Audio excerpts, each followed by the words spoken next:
कंधमाल जिला दारिंगबाड़ी ब्लॉक सिमनबाड़ी सरकारी उच्च प्राथमिक विद्यालय रे शनिवार मध्याह्न भोजन खाई 36 छात्री छात्र असुस्थ घटना सोमवार विद्यालय खोलिबा परे उत्तेजना देखा जायछि।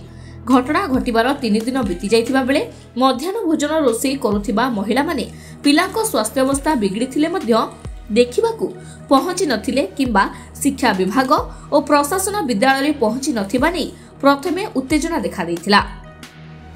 परे कंधमालर अतिरिक्त जिला शिक्षा अधिकारी बीओ कार्यालयर स्थापना अधिकारी प्रमुख विद्यालय पहुंची तदंत करबा पई पहुंचीथिबा बेले घटनास्थल रे उत्तेजना होइथिला काहेकि तदंतरे विलंबरे पहुंचिले बोली अभियोग करबा सह रोषेई करुथिबा एसएजी महिला माने आउ रोषेई न करबाकू दाबी करबा सह विद्यालयर विकास करा जिबा पई दाबी करा जायथिला।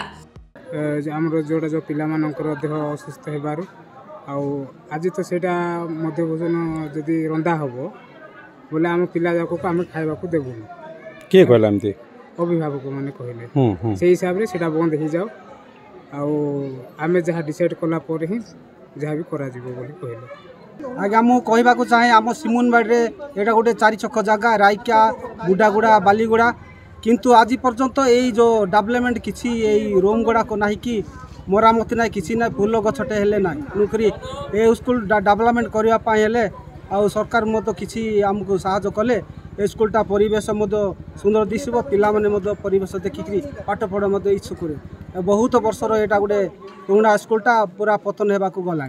शनिवार दिन स्कूल पिला समस्ते मध्याह्न भोजन खाई समस्त देह असुस्थ रही तुरंत हॉस्पिटल नियाले किंतु किछि पिला सुस्थ होइकि फेरले आ किछि पिला मेडिकल अच्छा बर्तमान भी अच्छा जड़े रेफर होती ब्रह्मपुर। तो आमर गोटे दाबी रहा जे ए स्कूल रे जो मैंने रोषेई करुँच जो मैंने शिक्षक शिक्षयित्री मैंने अच्छा से माने एठू अलग जगह चेंज करा जाऊ एठिकी नुआ शिक्षयित्री शिक्षक आ रोषेई मान दि जाऊ आ स्कूल डेवलपमेंट टी चाहूँ आम नुआ स्कूल टी नुआ 2-4टा घर गोटे दि जाऊ। केते पिला अछंती टोटल पिला होचंदी 29 टा पिला। तो आज जो शनिवार दिन जो दुर्घटना होता से आज 7 जन छात्र छात्री स्कूल को आसछंदी आ 22 जन एब्सेंट अछंदी। तो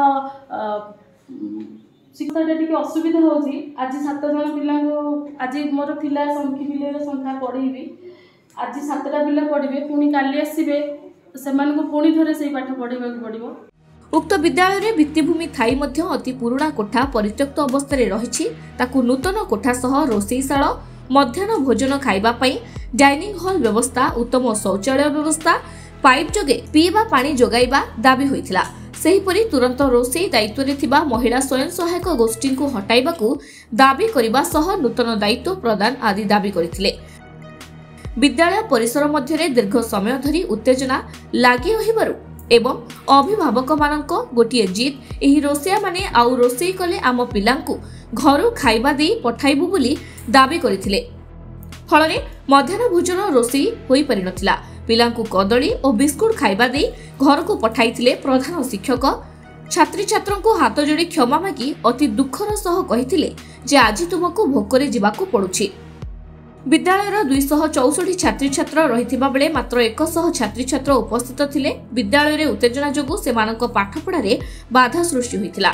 एसएजी को तुरंत बदलाइबा दाबी रे अभिभावक एवं तदंतरी आसीथिबा अधिकारीक मध्य रे जोरदार जुक्तितर्क होइथिला।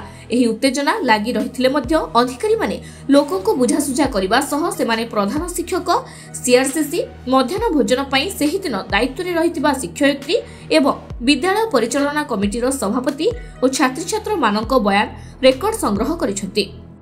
देखो आमे आज तदंत रे आसीछु आ समस्त स्टेटमेंट भी देछु आ निश्चित भाव में आमे हमर उच्च पद अधिकारी को जणैबु आ निश्चित भाव में यार समाधान करिया पे चेष्टा करूछु। सेहीपरि अभिभावक माने एक दाबी पत्र प्रदान करिथिले ताकू अधिकारी को प्रदान करिथिले। दाबी मध्य विद्यालयर विकास रोषेया परिवर्तन शिक्षयित्री शिक्षक बदली आदि उल्लेख रही।